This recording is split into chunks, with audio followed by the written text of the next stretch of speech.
दोस्तों इस कंट्री में एक तल्ख हकीकत ये भी है कि नशा इस कंट्री में बहुत ज्यादा किया जाता है। हर सिटी के कुछ इलाकों में ऐसे लोग आपको जरूर नजर आएंगे जो नशे के बाद सड़कों पर गिरे होंगे। अमेरिका का ये चेहरा कभी नहीं दिखाया जाता। बहुत से पाकिस्तानी और इंडियन काम के लिए भी आते हैं। इनमें से स्टूडेंट सबसे ज्यादा रेस्टोरेंट पर काम करने को तरजीह देते हैं। अगर इन रेस्टोरेंट पर इंडियन या पाकिस्तानी रख भी लें तो आधी सैलरी देते हैं और काम भी पूरा लेते हैं, क्योंकि वो जानते हैं कि ये कानूनी तौर पर हमारा कुछ नहीं बिगाड़ सकते। ये काम ज्यादातर शिकागो में किया जाता है। दुनिया का सबसे बुरा हेल्थ का निजाम भी अमेरिका का है। अगर आपको कोई बड़ी बीमारी लग जाए तो या तो आप मर जाएंगे या फिर बीमारी पर पैसे लगाते हुए कर्जे में डूब जाएंगे। दोस्तों आपको ये रिपोर्ट सुनकर हैरानगी होगी, अमेरिका में 66% लोग मेडिकल की वजह से दिवालिया हो जाते हैं। हम सिर्फ अपने मुल्क के निजाम पर रोना रोते हैं, लेकिन जिसके बारे में बता रहा हूँ इसे दुनिया की सुपर पावर कहा जाता है।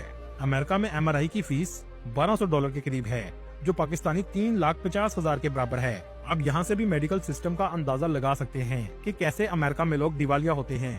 दोस्तों दुनिया में सबसे ज्यादा नाजायज बच्चे पैदा करने वाला मुल्क भी अमेरिका है, क्योंकि इस कंट्री में फहाशी आम है और बहुत से लोग बेदीन होते जा रहे हैं।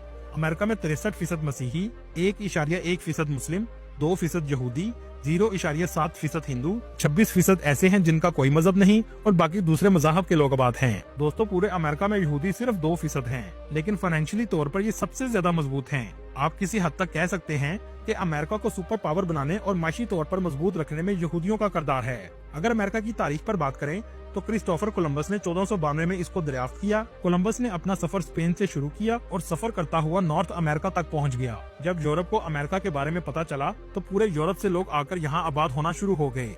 दोस्तों जिनको आप अमेरिकी समझते हैं ये अमेरिकी नहीं हैं, ये सब यूरोप से आकर आबाद हुए हैं। असल अमेरिकियों की नस्ल को बहुत हद तक खत्म कर दिया गया, जिन्हें नेटिव अमेरिकन कहा जाता है।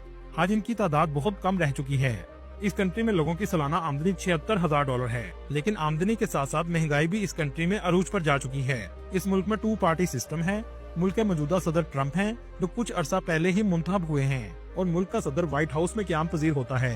अमेरिका दुनिया के सबसे पढ़े लिखे ममालिक में भी आता है, क्योंकि इस कंट्री का लिटरेसी रेट 99% के करीब है। दुनिया की सबसे बेहतरीन यूनिवर्सिटीज भी इस मुल्क में मौजूद हैं, जिनमें हार्वर्ड यूनिवर्सिटी, कोलंबिया यूनिवर्सिटी और MIT शामिल हैं। इस कंट्री में पब्लिक यूनिवर्सिटी में पढ़ने का खर्चा $8,000 से $35,000 सालाना है। दोस्तों ये कंट्री टूरिज्म में भी बहुत पैसे कमाता है। एक रिपोर्ट के मुताबिक 7 करोड़ के करीब लोग सालाना इसके विजिट के लिए आते हैं।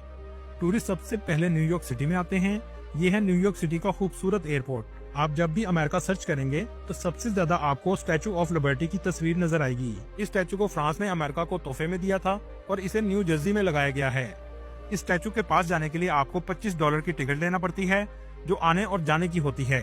ये स्टैचू 305 फीट ऊंचा है